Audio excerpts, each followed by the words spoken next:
In this section, we're going to learn about matrix transformations. Now, as we'll see, a transformation is a kind of function on vector spaces. So before we dive into matrix transformations, we want to take a moment to review functions.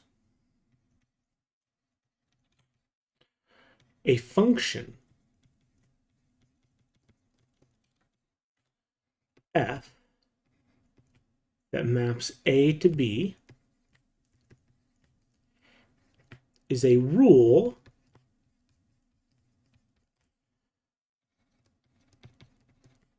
that maps each element in set A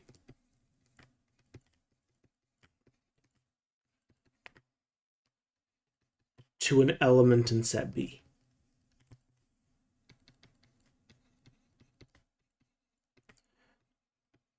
We call A the domain of the function,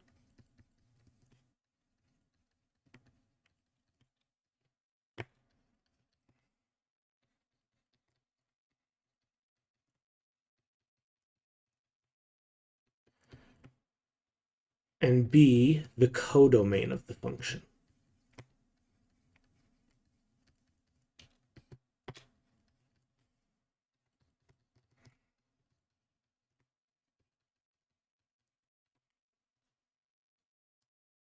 So graphically, what's kind of going on here? Okay, if we can imagine two different sets, maybe this is set A here, and maybe this is set B here.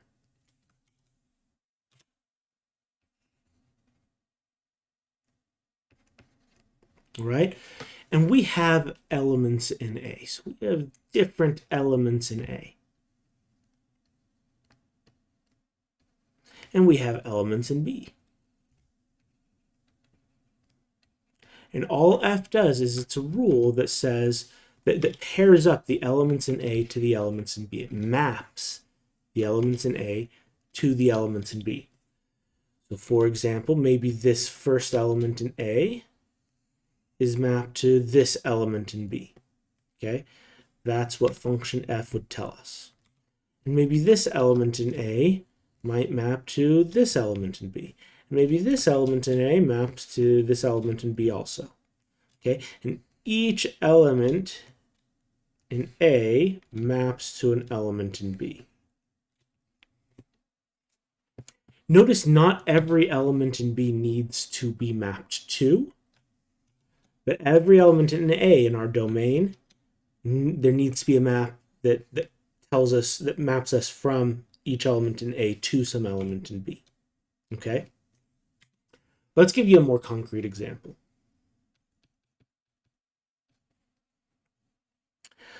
So let's let A be the set of all people.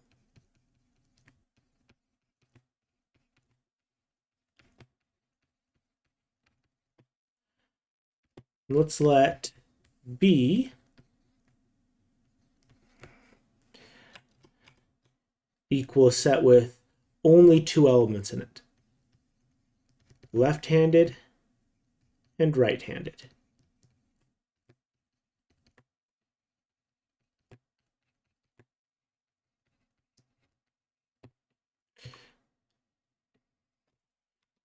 Now,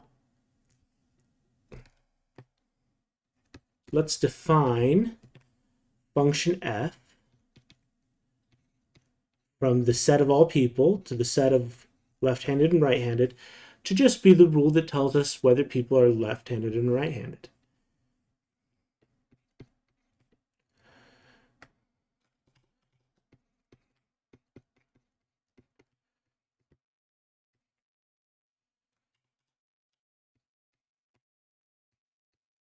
That f maps a person to their handedness, whether they're left-handed or right-handed.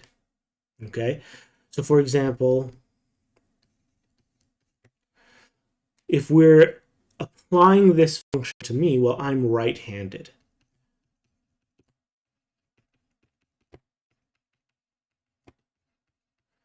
So I would be mapped to right-handed, right? But my daughter, who is also a person, if we plug that into a function, she's left-handed, so the function would map her to left-handed. Okay?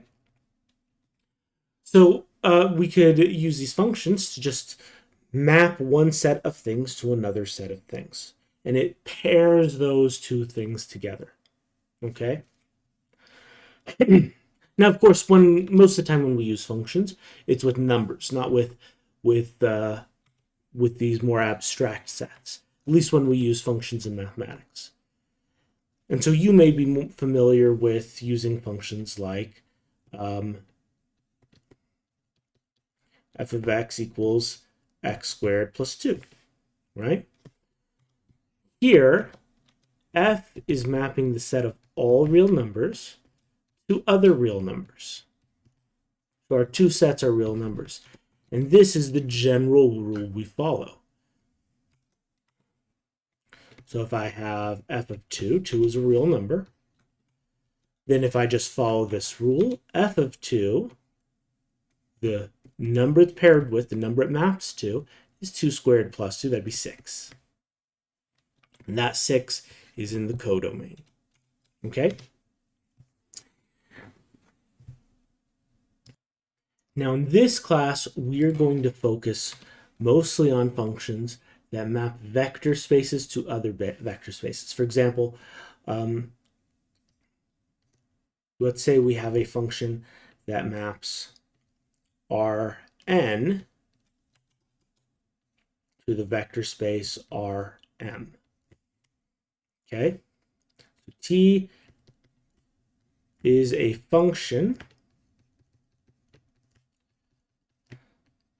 that maps the vector space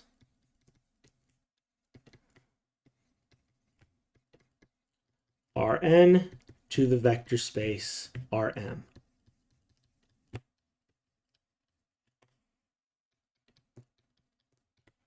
And so each vector in Rn will be mapped to a different vector in Rm. All right?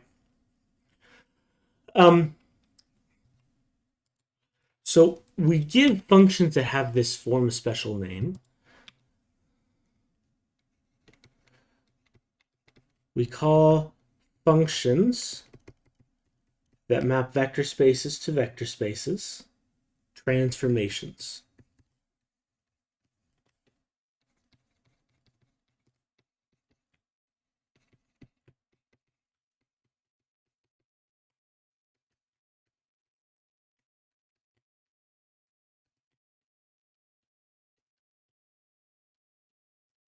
Okay, so a transformation is just a function, but we give it a special name when we want to emphasize the fact that we are dealing with vector spaces. All right? Now, Rn could actually mean a couple things. We could either think of the elements of Rn as vectors. So, for example, 2, 0, 1 is a vector in R3. Or we could think of the elements in Rn as points. 2, 0, 1. We will sometimes use either one. It really doesn't matter which one we think about, and sometimes thinking about it one way is more useful than thinking about it a different way. But both are valid here. And the reason is every vector, or let's put it this way, every point in this case R2, or generally Rn, can be thought of as the tip of a vector in standard position. And so we could identify the point in the vector. And so thinking about a point or thinking about it as a vector, it really amounts to about the same thing, but sometimes thinking about it one way versus another way will make it a little bit more useful to think about. Okay? In particular, in this section, we are going to focus on matrix transformations. And this will be an important example going forward. A matrix transformation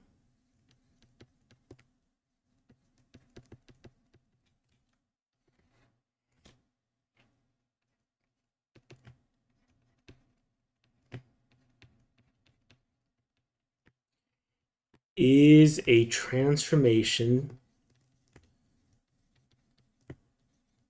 of the form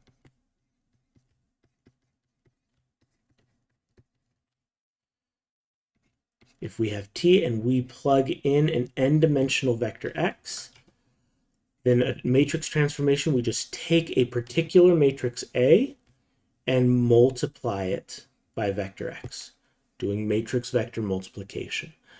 This particular kind of transformation is a matrix transformation because we're just multiplying the input vector by a matrix to get the output vector.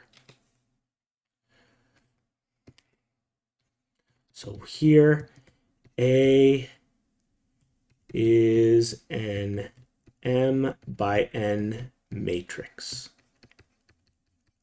Okay? By the way, I know it's an M by N matrix just because of my inputs and my outputs. I want my input to be a vector in Rn. Okay? So this should be an n-dimensional vector. To make the multiplication work, this has n rows. This matrix must have n columns. Otherwise, the matrix wouldn't be defined, right? Or the matrix multiplication wouldn't be defined.